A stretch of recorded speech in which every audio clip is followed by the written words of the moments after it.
যদি শাস্ত্র থেকে মহাজন টিকা থেকে নিতে হয় তবে শুনুন, ভগবান শঙ্করের নাম তো আশুতোষ, তাই না? কি নাম?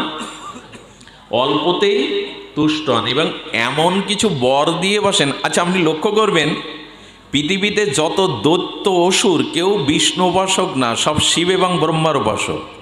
এর কারণ কি দাদা? পৃথিবীর সমস্ত উপাসক যারা যারা অসুর দৈত্য, একটাও আপনি আমার সামনে প্রমাণ করতে পারবেন এরা গো বিষ্ণুর উপাসক। প্রত্যেকেই শঙ্কর এবং ব্রহ্মার উপাসক। কারণটা আচার্যপাদ বলেছেন, ভগবান বললেন আমার চরণে যারা একবার আশ্রয় নেয় তাদের আর অসুরত্ব দানবত্ব আমি রাখি না। এই জন্য আমার চরণের আসলেই অপিচেত সুদরাচার মাম অনন্য ভাগ। আমার চরণে যারা আছে আমি তাদের দোষ দেখি না, আর তাদের আমার চরণে এলেই তাদের আর দোষ থাকে না। কিন্তু দোষ পৃথিবীতে দরকার, ওই শক্তিটাও দরকার, কারণ ভগবানের সাথে অনেকেই লড়ে তাদের বীর রসকে উপভোগ করতে চেয়েছেন, রাবণ আদি কংস আদি।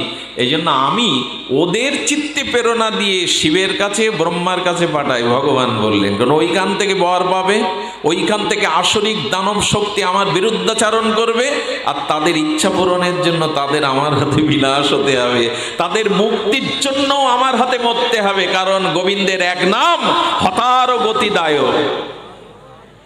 গোবিন্দের হাতে যারা মৃত্যুবরণ করেন তাদেরও গতি দেন, সাযুজ্য গতি।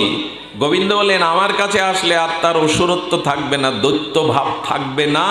এই জন্য আমি প্রেরণা দিয়ে ওদের শিবের কাছে পাঠাই। আর শিব ঠাকুরও বটে, শিব ঠাকুর বউকেই দিয়ে দিয়েছিলেন জানেন, পার্বতীকে রাবণকে। রাবণ তপস্যায় সন্তুষ্ট হয়ে বলছেন প্রভু আমি কৈলাস চাই। তো বলে কৈলাস তো তুমি মাথায় উঁচু করে নিতে পারো। বলেন আরেকটি বর দিন, পার্বতীকে আমায় দিয়ে দিন। সর্বনাশ! এখন বুঝতে পারেনি ভগবান শঙ্কর আশুতোষ, মুখেই বলে ফেলেছে তথাস্তু। পার্বতীকে কাঁধে নিয়ে রাবণ চলছে। চলো,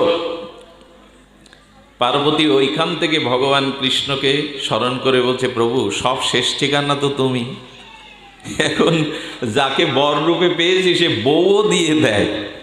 প্রভু এখন রক্ষাকর্তা তুমি। ভগবানকে যখন স্মরণ করলেন, ভগবান রাবণের সামনে এসে বলছে রাবণ এতদিনে ইষ্টদেবকে চিনতে পারলে না? আরে ভোলা ভোলা মহেশ্বর সব ভুলেই যায়। তোমাকে পার্বতী দেয়নি, ছল করেছে ভগবান শিব। আরে এ পার্বতী না।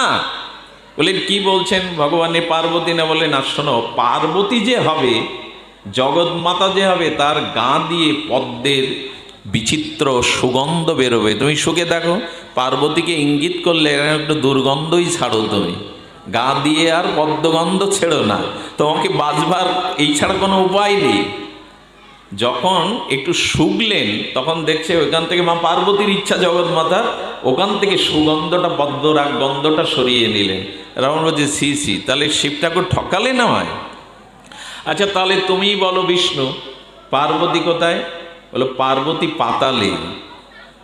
পার্বতী ময়দানবের স্ত্রী, উনি পাতালে আছেন। ময়দানব ওনাকে পাতালে নিয়ে গেছেন। রাবণ গিয়ে ময়দানবকে বধ করে যাকে নিয়েছিলেন পার্বতী মনে করে, ইনিই হলেন মন্দাদরী।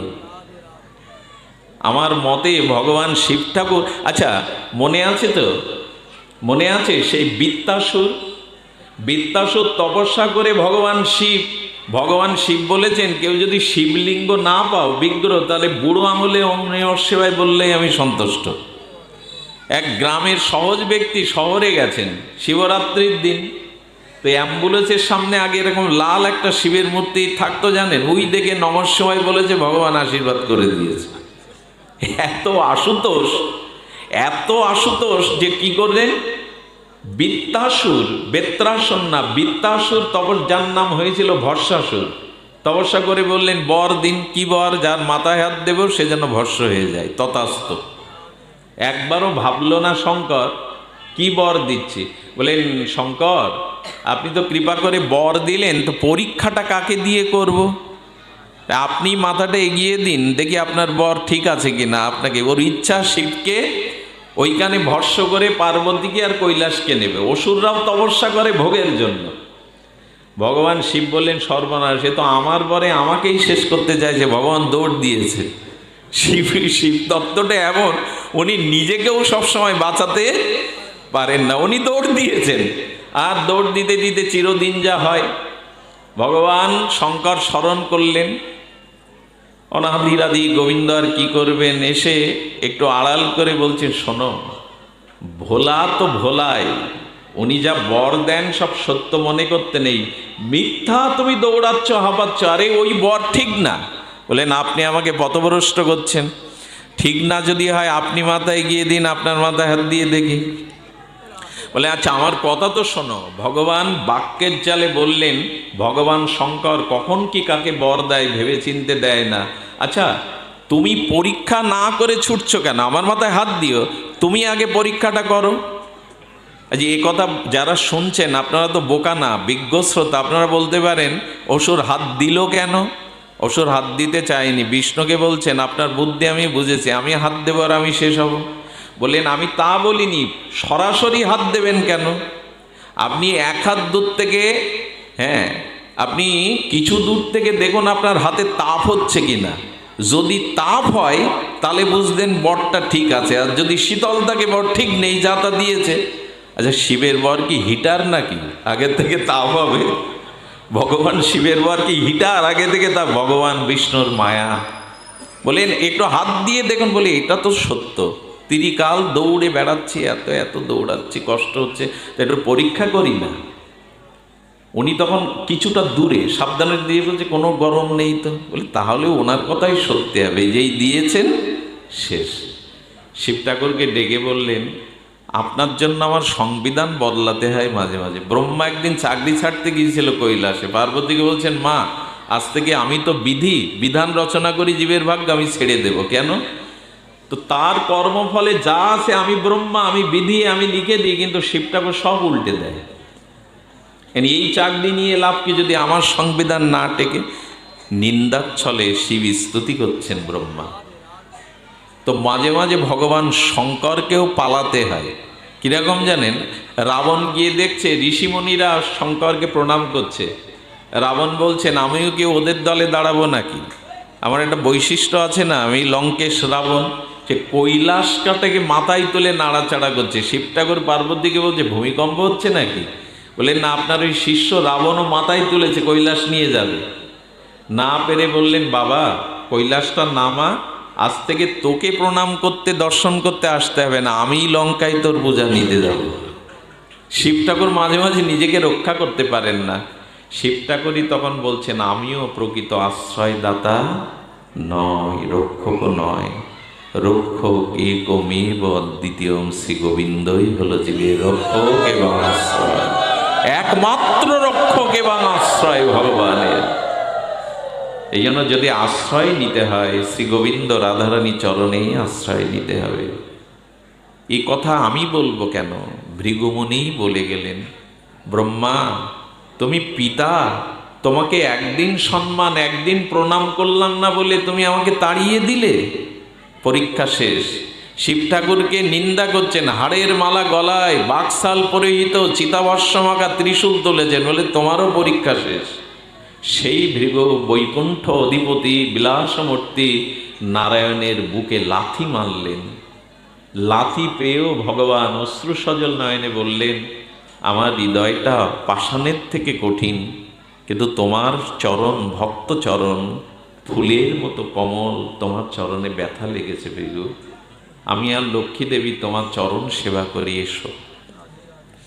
তোমার এই পদচিহ্ন আমার কাছে স্মৃতি হয়ে থাকলো। ভৃগু পদচিহ্ন আজও ভগবান বহন করে চলেছেন, এবং তোমার এই পদাঘাতের দ্বারা আমার লোমকূপে যত ব্রহ্মাণ্ড কৃষ্ণ বিমুখ জীব আছে, তোমার চরণ ধুলিতে তারাও আজ কল্যাণ প্রাপ্ত হলো।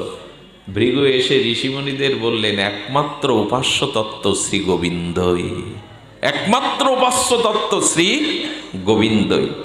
তো এই জন্য নিবেদন করব, ভাগবত আমাদের প্রথমেই বলেছেন এই আশ্রয় তত্ত্ব। এই আশ্রয় তত্ত্ব ভাগবতে এই শ্লোকে শ্রীকৃষ্ণাং বয়াং নমঃ। এই জন্য আমাদের আশ্রয় তত্ত্ব আগে নির্ণয় করতে হবে ভাগবতে এই এই শ্লোকের দ্বারা, এই তত্ত্ব নির্ণয়ের দ্বারা আশ্রয় আর কেহ নাই। মাম একাং শরণাং ব্রজ। আসুন আমরা ভাগবত মহিমা এমনি করে তো বিশ্রাম শেষ, সবশেষে আরেকটু আমরা একটু ভাগবতের মহিমা সামান্য আস্বাদন করি। ভাগবত শ্রবণে আপনাদের ফলশ্রুতিটা বলেই আজকের ভাগবত বিশ্রাম। ফলশ্রুতিটা শুনুন যারা ভাগবত শ্রবণ করেন। ভাগবত শ্রবণের ফলশ্রুতি, ভাগবত গ্রহণের ফলশ্রুতি বড় বিরল। আপনাদের মনে আছে ঘটনাটা? মনে আছে সেই ঘটনা। স্বামী ভাগবতে যান, স্ত্রী কোনোদিন ভাগবতে যান না শ্রবণ করতে। কথাটি বড় আনন্দের কথা, একটু উজ্জ্বল হাস্যরসেরই কথা, কিন্তু তাত্ত্বিক তত্ত্ব মেশানো আছে। ওনার স্ত্রী, এই ভাগবত শ্রোতার স্ত্রী খুব স্থূল ভারী। ওনার একটা স্বভাব হলো যেখানে বসেন ওখানে ঘুমান, যেখানে বসেন ওখানে ঘুমান। তো ঠেলে ঠেলে বলে বলে পাঠিয়েছে, আসে ভাগবত হচ্ছে, যাও না একটু শ্রবণ করে এসো, যাও একটু শ্রবণ করে এসো। যখনই বারবার অনুরোধ করেছে তখন উনি যাওয়ার জন্য মানসিক প্রস্তুতি নিলেন। এখন ভাগবতে যারা ঘোষক হয়, পরিচালক হয়, উনি যেই প্যান্ডেলের মধ্যে ঢুকেছেন তখনই কি বলছেন? আসুন আসুন। জীবনে যে ভাগবতে যায়নি, ভাগবত জ্ঞান যার নেই, সে পরিচালকের আসুন আসুন মনে করেছে এই ভাগবত স্টার্ট হয়ে গেছে। আসুন মানে ভাগবত শ্লোক। তা আসুন উনি এসে পড়েছেন। এরপর পরিচালক বলছেন বসুন বসুন। বসেছেন, আর পূর্বেই বলা হলো বসলেই কি আসে? ঘুম আসে। বসার সাথে সাথে ঘুম। 1 ঘন্টা পাঠ হলো ঘড়ি ধরে। পাঠ শেষে কোলাহলে যখন সবাই কোলাহল করছে, ওনার ঘুম ভেঙে গেছে, তখন আর একটা শব্দ শুনলেন, এবার বাড়ি ফিরে যান। কি শুনল? আসুন বসুন আর গৃহে ফিরে যান। ভাগবত শুনে গেল।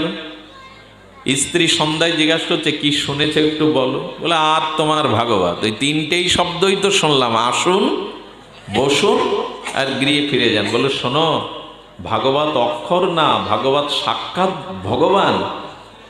ভাগবতের এই 3টি শব্দ তুমি জপ করো, চোখ বুজে বুজে, যতক্ষণ ঘুম না আসে। বুঝলেন যে উনি কি শুনে এসেছেন, এইগুলোই জপ করুক। কি বলবো আপনাদের, মধ্যরাত পর্যন্ত ওই বলছে আসুন বসুন গৃহে ফিরে যান। যেই বলেছে আসুন, ঘটনাক্রমে চোর শিক কেটে কেবল মাথাটা ঘরের মধ্যে ঢুকিয়েছে, আর মাতাজির শব্দ হলো আসুন। সর্বনাশ, ইনি তো সাধারণ নন। আরে ইনি তো সাধারণ নন, ইনি চোখ বন্ধ, এ তো দেবী, এর পেছনেও চোখ আছে, অলৌকিক দৃষ্টি। চোরকে যে বলে আসুন, এ তো দেবী, দেবীর কাছে এসে পড়েছে। যেই বলেছে আসুন, থেমে বলছে বসুন। বলে, বাবা আমাকে বসতেও বলছে, বসুন। এরপরে কিছুক্ষণ উনি যখন বসলেন, আর এক শব্দ, এবার গৃহে ফিরে যান। বলে, এর চরণ ধুলো না নিলে আমার জীবন সার্থক না। চোরকে যে ঘরে আসতে বলে, বসতে বলে, যেতে বলে, চরণে পড়েছে। মা মা মা, তুমি দেবী, তুমি আদ্যা শক্তি মা, তোমার পেছনে চোখ আছে। এই চিৎকার করে উঠে ঘরের লাইট জ্বেলেছে, স্বামী এসেছে, সব বৃত্তান্ত শুনে বলছেন, মা আর এই পাড়ায় কোনোদিন ঢুকবো না, মা আর এই পাড়ায় চুরি করতে কোনোদিন আসবো না, তুমি দেবী মা, তুমি দেবী। তো এই বলে যখন চলে গেছে, স্বামী তখন একটা কথাই বলল, আসুন বসুন আর গৃহে ফিরে যান। 3টে শব্দতে যদি আর সম্পদ সুরক্ষা হয়, না জানি প্রকৃত ভাগবত শুনলে তোমার কি কল্যাণই বা হতো, না জানি কি কল্যাণ হতো। আজ এইটুকুই। আমরা গুরুতত্ত্বে যেতে পারলাম না, আগামীতে আমরা আস্বাদনের ব্রতী হলাম। আপনাদের সকলের চরণে বিনম্র প্রণতি জানিয়ে শ্রী গুরু মহারাজ গোস্বামীদের উপস্থিতি আমাকে প্রেরণা, আনন্দ, আশীর্বাদ দিয়েছে। একটা অনুরোধ করব, আগামীকাল 7:30 থেকেই যদি একটু হয়, আমি আপনাদের বিশেষ করে অনুরোধ করছি হাত জোর করে, একটু 7:30 আসবেন। 7:30 থেকে পাঠ আরম্ভাদি হবে। জয় নিতাই গৌর প্রেমানন্দে, হরি বল হরি বল।